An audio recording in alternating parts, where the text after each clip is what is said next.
Guys in the building on a Sunday. We're gonna break down everything going on with the Bears. First up, we're gonna talk about why the hell the national media giving the Packers so much love when there ain't very much difference between us and them. And Jordan Love looked like a weasel. On top of that, we also gonna talk about Darnell Mooney, Chase Claypool, and Jack Sanborn all saying that they're ready and fully healthy to go before training camp. And lastly, BGO's top 10 most important Bears heading into the season. We're getting into all that and more right after this. Now tuned in to Chicago Bears Central, your number one place for all Chicago Bears news and content. Welcome to another episode of Chicago Bulls Central, the number one spot for everything Bears related. We up in this mug. Did I say Bulls at the opening? Nonetheless, yeah, you know you where corrected you at the end. It is what it is. Y'all know where y'all at, man. I do a lot. I took a day off, but we back at it like we never left. Fellas, man, we're getting closer and closer to preseason starting. Training camp, I think, opens officially. Is it next week? Training camp opens? I think it's a couple weeks. Is it next week? So look, yep. Something like that. Coming soon. You know the rookies got to report early, so so we'll start getting that news here soon. But one of the things, like all this offseason, we've talked about it here. There's a lot of doubt thrown towards the Chicago Bears. Some of it justified, some of it has a little questionable, like Tremaine Edmonds being the most overrated linebacker, which is still crazy to me. But one of the things that we've seen, and shout out to C-Dub who actually shot us this article, or this list that was made by PFF. And they had the don't sleep on the Packers offense and listed their weapons: Aaron Jones, AJ Dillon, Christian Watson, Romeo Doubs, and Luke Musgrave, who I will say those are all very solid players. But the biggest question there is that, and we get so much doubt because of a quarterback who hasn't proved himself as a passer. Weasel himself, Jordan Love, ain't proved or done shit yet. So the question I'm gonna throw to you guys is, why do teams like the Packers get so much kind of, the benefit of the doubt, whereas Chicago, it seems like we don't get that benefit of the doubt at all? I'm gonna just take it this way. I think people look at Green Bay, even though they had all this good fortune, if you want to call that, this last decade or last couple decades, they look at them as the underdogs when they go against Chicago in this rivalry right here. They look at us as a big city, Chicago, Illinois, and they look like this little town or little trailer park you call Green Bay Packers. How big is Green Bay? I've never even thought about going. Bro, they sell out that damn cheese bowl because there ain't shit else to do in Green Bay. Like, what you gonna do other than turn into an icicle, bro? Like, that's your only two options in the winter, bro. I'm sorry. Keep going, bro. I'm gonna shut up. No. I just think they think them as underdogs, and man, they standing up to the big old city Chicago Bears. But forget all that. You know what I'm saying? This, when you look at their weapons, I pulled up this article. I looked at. I instantly laughed. I had to drop it as a community post. Make sure you go check it out and go ahead and leave your comments below that. Bro, they weapons do not compare to the Bears' weapons. They do not have enough weapons to compare with the Chicago Bears weapons this season. So whatever, go ahead, keep rooting for the underdog. It's gonna be a bad season for those guys. It's gonna be bad. Man, I just think that they escaped a lot of stuff. I mean, it's because really you already know Chicago, just like Unc pointed out, is much, much larger than Green Bay. Right now, according to Google, these guys got 107,000 people. I was shocked. What the hell? I honestly thought it was. I Damn, thought it really? Was, yes. Yeah. But that's the numbers from 2021 that Google has reported here. 107,000. I was like, man, I thought it was just a population of like 5,000, maybe 10. But it's 107,000 people as of 2021. I know we 2 years away, but hey, that still give you something. But I think that these guys definitely they are escaping, the light a little bit. Bro, they had success of Brett Favre and Aaron Rodgers. And why not? Why is there not pressure on the Weasel? You know what I'm saying? Got to be some pressure up there. And I honestly, you got to give a little kudos to they front office too, because we have to temper our expectations. They've been saying that shit all offseason. And it seemed like the media just kind of going with it. They tempering, you know what I'm saying, their expectations of this team, and that's fine. But we're gonna see what these guys are made of. But when it comes to the players that they got, I think they nice young players, you know what I'm saying? But I will if we picking between mine and theirs, I'm picking mine. Yeah, and that's the thing too. Like, don't get me wrong. Like Christian Watson, I think is going to be a beast in this league. Like, I honestly think that. But it's wild to me that that you say watch out, and then all we get is doubt. Like, it'd be different if they're like, hey, well, we got questions around Justin Fields, but hey, like you list these offensive weapons, you didn't even list the quarterback. Can we get some love for DJ Moore? Can we get some love from Cole Kmet? Can we get some love for freaking Dante Foreman and Khalil Herbert? Can we get something, bro? Like, but you know what I say? Fuck it. Like, don't give it to us. That's fine, because can I say this? We'll much rather take it than let y'all give it to us, in the sense of the respect. I'm gonna say that. Bro. We not mystical out here. We talking about the respect. We not like. I just want to be clear. That was well played too. Yeah, I mean, that's all I say, man, is that it's cool. It is what it is. I understand some of it. Some of it I look at like y'all tripping, but at the end of the day, it's up to us to prove it. We were a 3-14 team last season. I get it. The Packers won way more games than us. They lost the crackhead, so now we'll see what the Weasel can do in replacing the crackhead. But at the end of the day, listen, you still got to come through Chicago. That's all I'm saying. Bro. Could Inglewood be more populated than Green Bay, bro? Oh, absolutely, bro. Bro, that's the thing. I live in Columbus, Ohio. People look at the state of Ohio as being small. We're the 7th biggest city in the country. We got double the population of Green Bay. I'm still surprised they got 100,000 something people. You know what? Don't nobody know who's actually dead in Green Bay, because people don't know. They count some dead bodies in there, bro. They count some dead bodies in there, motherfucker. He said they count some dead bodies. All the damn cheese curds ain't good for you, know? All them cheese curds. It's just like, who lives in Green Bay, bro? Like, that's crazy, man. Do black people live in Green? If you're a black person and you live in Green Bay, go ahead and say your name in the chat or something, bro. We got to give you some credit. That's all the football players, ain't it? And send a picture of your high school yearbook. That's all the Green Bay Packers. It got to be all the Green Bay Packers for sure. We need to see what's to it. They say, Steve-O says Green Bay a county, not a city. I had no idea. See, I don't know nothing about the state of Wisconsin. I'm not even going to front like I do. None about it. Damn. Hey, so the county only got 100,000 on that field. The whole county. Yeah, I guess so. So hey, shout out to them though. They got it. Shout out to them. Enjoy y'all cheese curds and Miller Lite. They high school graduating class had to be 25 people. That's all I know. Had to be 25 people, bro. 25 people with the token black dude and all. But getting off Green Bay, I don't want to spend too much time about them dumbass cheese heads. But Darnell Mooney, Chase Claypool, Jack Sanborn have all confirmed over the last week or so that they all are 100% healthy and ready to go by the start of training camp. I've talked about it on the dailies a couple times, just how important it is, especially as this team is still trying to really establish their identity and things, of having everybody healthy by the start of training camp. What do you guys think about, for the most part, every key member of the roster now fully healthy and ready to go before we start training camp? Oh yeah, this is a great thing, and for these three guys especially, because I think this is a big year for all three, each with their own distinct goals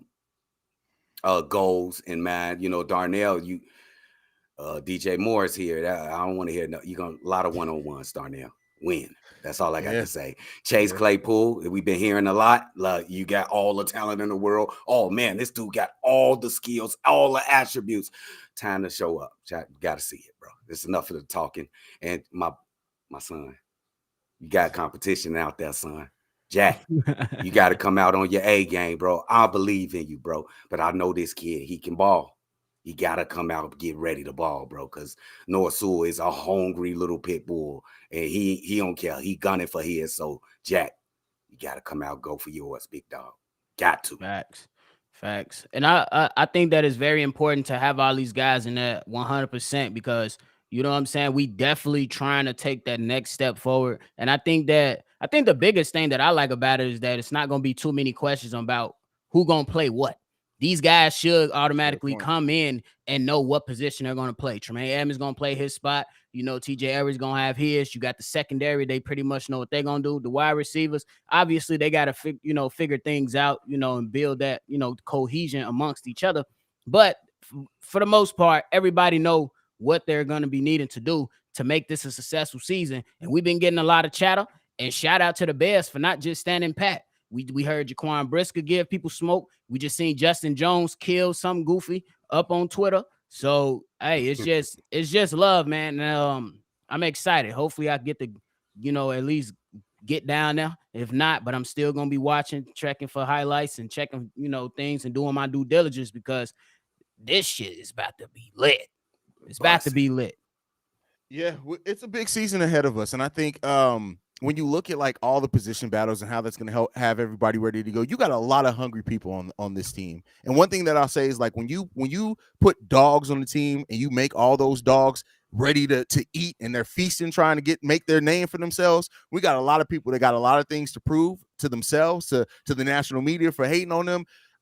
I guarantee you that this is going to be one of those teams. I don't know how. I'm not going to guarantee a number of games won, but teams are going to feel it now when they play the Chicago Bears. They're not going to forget. Yeah. And that's I love having a team that at the bare minimum is going to come out and they're going to ball out. They're going to give they all. And I love the culture that we're building here in Chicago. It's been a while since we really had a true culture, right? Matter of fact, when was the last time that you guys said like the Bears really had that type of any type of consistent culture? I really think it was the Peanut last Tillman, Peanut Yeah. Tillman, and Urlacher and Lance Briggs. That's the culture. Yeah, that was the last culture. Yeah. Yeah, because it was still a bit shaky. We seen Matt Nagy in 2018, but it was still a bit shaky because you know what I'm saying, Ryan Pace, he was throwing money at, older guys. But I think right now, if we're looking at Ryan Poles, it seemed like the Bears have finally caught up to the modern NFL. Like they want to go, you know what I'm saying, have the players to fit into a more passing league, but still also, tailor their own type of system to where they can be competitive. And the biggest thing for me is if these guys play their tail off in a 3-win season, what the hell do we think is going to happen when we start getting 3 wins, 4, 5, 6, and 7 wins in a season? And these guys really got hope that they're going to be fighting for a playoff spot. Imagine that the passion and the intensity that these guys will play with after something like that and knowing that they got an opportunity to make a playoff game. Come on now. And let's talk about the modern NFL. If you don't have a dual threat quarterback, I think of Josh Allen as a Patrick Mahomes or Justin Fields. Right. Yeah. And you need multiple weapons on the outside, either it be tight ends or wide receivers. You need multiple playmakers. I think the Bears have finally, I just hate that they always kind of late to the party, but it looks like they definitely came into the modern ages. Now we just got to put it on tape, baby. Let's get it. Yes, sir. Yes, sir. Yeah, I mean that's it. You can have all the hype around you, all everything, but when the lights are on and these games start, that's when we need to see the best out of these players, out of this team, out of the coaching staff. You can't overlook that at all. Allen Williams and Luke Getsy both. I'm looking at what y'all do this season. And that's not to say I don't believe that y'all aren't going to show out and do some great things for the Bears, but all I'll say is this: you guys have to absolutely like do some shit. That's just it. It is what it is. Like as much as we talk about the progression of players and individually, like some people forget we still got progression we need to see from they're now second year coordinators in Allen Williams and Luke Getsy. The lights on y'all too, fam. The lights on y'all too. And hey, and let me talk to my bro Allen Williams, bro. Like it look like we don't really be paying a lot of attention to you, bro. But bro, we watching, bro. You got a lot of talent, Joe. On the first line of defense, the second line, and the back end, bro. It's you got to do your job too. I know it seemed like we pay a lot of attention to Luke Getsy, but bro, we watching you too, bro. You ain't going by the wayside, bro. For real though. You ain't. For real though. So hey, we'll see, man. I'm happy that we're fully healthy. I'm happy that everybody's good, geared in, and ready to go. Now we need to get to cooking, and I can't wait to see how that goes over the course of the season. We're moving into the last topic for the day. Bears goggles on, I believe is no. This actually was from the Woody City Gridiron. My bad, I quoted the wrong website. And we'll get to those super chats right after this. I see you guys. I don't want to think you guys that we forgot about you. They listed the 10 most important Bears heading into next season. Of course, number 1, Justin Fields. Number 2 is DJ Moore. Number 3, surprising, I was surprised to see his name this high, DeMarcus Walker. Number 4, they listed Luke Getsy. Number 5, Braxton Jones. Number 6, the running back room as a whole. 7 was Kyler Gordon. 8, TJ Edwards. 9, Cody Whitehair. And number 10, Eddie Jackson. When you guys look at this list of 9 players and 1 coordinator in there, how do you guys feel about the list? I like the list, but I would definitely change a couple things. Okay. If you're gonna put Justin Fields at 1. I feel obligated to put Lugetzey at 2. Because I think just as much as pressure on Justin Fields, is pressure on Lugetzey to put him in the right position. And also, I got a problem with DeMarcus Walker even being on this list. I don't even think he's going to be the most, let's see, the most successful defensive end that we're going to have this season. So really, yeah. So I don't know why even if he was going to be good, I don't know why he's on this list. At 3, I would have probably went with DJ Moore, and that's it. And I probably wouldn't have put the running backs on here neither, because if one don't perform, the other would. And I think we got 3 good, talented running backs. So I would think this list is about, is it worries? If we looking at this list, is he worried about these people, or is it like anxiety with these people? If it's that, I'm going with, it got to be Jack Sanborn for taking the place of the running back position right there. For me, you put Jack Sanborn higher than the yes, for the running back. Okay. So that'll be at number 6, and then I'll leave the rest alone. Okay. Right. So for me, obviously I think Justin Fields should be up there, but for me, my number 1, I believe it starts at the guys with the headsets on. At number 1, I'm going Lugetzey and Allen Williams at the same damn time. Number 1, like we've been talking about it all last season, all off season. Lugetzey, hell of a first drive that he could put together, and even some solid drives coming out of halftime. But now we need to see full games called with creativity, with the intent of putting points on the board, and with the a more focus on winning these games. And the same thing with Allen Williams. Now you got the front office who just came in, got you more talent with more guys that can come out here and prove themselves on the defensive end, defensive line. So now Allen Williams, you gotta put these guys on your defensive end to lock everything up. You know what I'm saying? And make sure that y'all good. Y'all was top 10 in pass coverage, but we was horrible in pass rush. So you got to get that, squared away. So for me, it'll be the first 2, the coordinators at number 1. Number 2, I'm going to still stick with the one that I went with a few Sundays ago. It's Cody Whitehair. I believe I believe him as the center. You're going to be one of the main guys. They got to hold the offensive line accountable. You're going to be one of the main communicators on the offensive line. I'm not saying you're going to be a Pro Bowler this year, but you have that experience to where at the center position, you was a Pro Bowler before, and you're the veteran to help continue and lead the young guys in Braxton Jones and Darnell Wright. And then lastly, for me, number 3, I'm going Tremaine Edmonds. I believe that on most teams, the guy that gets the green dot that calls out the plays is the middle linebacker. We brought you in here for pass coverage and your speed, your attributes, your ability to do what you need to do. And I think that for seeing him be able to contribute to stuffing the run in Buffalo, we need that in Chicago along with his pass coverage ability. So that'll be my top 3 right there. But other than that, I'm not really mad at the list, to be honest.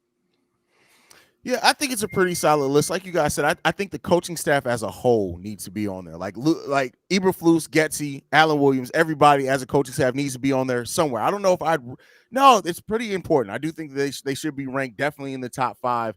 DeMarcus Walker was a surprise there not because I don't think he's going to be hugely important. When you look at the Bears, we didn't get to the quarterback. DeMarcus Walker would have led this team in sacks, so I understand him being on the list to a degree. But to Bobby's point, I think Tremaine Edmonds deserves to be listed high on that list because of all the reasons Bobby listed. Like, Edmonds is going to have an important role for this Bears. And on top of that, even taking away the role on the court, what the Chicago Bears middle linebacker is one of the most important things, period. Yeah. Yes. To a Chicago Bears team, yes. Yeah. Did I say Bulls again? No, you did. To Okay. Chicago. No, I'm just no. I'm just echoing. And then Braxton Jones being on here kind of surprised me in a way, but then the more I thought about it, no, it makes sense. Braxton Jones was attacked a lot early last season. Yeah. And his growth and development is important because if he hasn't developed, I'm not saying that I don't think he will, but I'm just, in the sky is falling kind of view of like Braxton Jones didn't improve from last season, even though he improved over the course of the season. Right. We then are going to have because now we expect that what Braxton Jones went through, we expect Darnell Wright to now go through. But if we experience that again with Braxton Jones too, it's going to be a long season for Justin Fields, and that jersey ain't going to be clean. So facts. You're right. I'm with you on that. Yeah, but other than that, I really do like this list. I understand why the running backs are on there too, because listen, we lost. I mean, not Mooney. We lost. Damn it, why am I throwing David Montgomery? David Montgomery. Monty, yeah. I almost said DJ Moore the second time. I'm like, that ain't right either, bro. Right. We did lose Monty, and I understand why it's important that as a unit that Bears team shows up. But listen, what I say, even if this ends up being a transition year for Bears as far as running back, and eventually Roschon Johnson takes over the number one, we still got a damn good running back room. And I feel like, I don't know if we're gonna have like one player that like has like the stats that jump out the sheet from you, but collectively that group is about to get some shit done. Right. I fully believe that. So I like the list overall. Yeah, I don't really think Eddie Jackson makes sense to me on there. Cody Whitehair makes sense. TJ Edwards. That was another surprise. I missed. Yeah, I was surprised. Him over Tremaine being there is kind of weird to me. Yeah. I think TJ, if anything, he's going to be solid. I don't think if I would just go with. That's why I went with Jack Sanborn, that linebacker position, because I think the other two linebacker positions going to be pretty set and they're going to be solid. But y'all do got to mention them. They're going to be important, that middle linebacker, though. What about Jaquan Brisker ain't on here? It's crazy to me, too. Because I think, wouldn't. Oh, well, yeah. I mean, because this isn't necessarily a list of like ones you're worried about. This is who's going to be the most important. Jaquan Brisker is a game changer, bro. Yeah. He's going to be nasty. He's going to be nasty this season for sure. For sure. Yeah, I don't think Jaquan Brisker should have been on there. That's just me, though. Because, I mean, he is important, but I feel like it'll be, if you go on top 10, it'll be more guys that, will come before him. Haize, I just sent a David Montgomery video to the chat if you want to check that shit out. For real, though. But we do got to get these super chats, though. I take care of those. I know Haize probably want to throw that shit up. But we got a super chat for CBP Film. Shout out to you for supporting the channel. He said the Bears were more of a 7-win team last year. A lot of those games were close. We are going to be better than a lot better than what people believe. I agree with you on that. Thanks for supporting the channel as well. Oh, bro. Shout out to you. Hey, we definitely about to show this video after we read these super chats. Facts. Bro, that's bro. And then we got Brandon L. Jet, BL Jet, aka the General. When he speak, y'all listen for real. He said, "Facts, Haize. Getsy has zero excuses." Oh yeah, Miss Taylor. I also want to know when we gonna do a meeting. No, Miss Taylor in there tripping, talking about some red. We see you, Steve-O. We see you. I don't know what's going on in the chat. We may do something, man. We may do something. We're gonna try to figure it out. Getting us all in Chicago at the same time is gonna be hard enough. But once we there, we're gonna figure out something we can link with everybody for sure. It's like nothing but a little karma for old Monty, bro. Let's go ahead. Hold on. Let's go ahead and show this video. Give me 1 second. Hey. We gotta show this, bro. Hold on. Wait for it.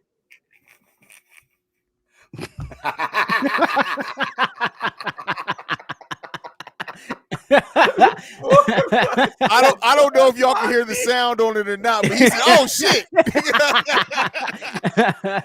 You got it. That's funny. Hey, why Monty look like he turning into Javon Green, bro? Javonte Green, like he what happened? My boy done lost 3 inches on his hairline just being in Detroit for 2 months, bro. Like it's not working out for him. We're trying to let y'all know Detroit ain't the spot.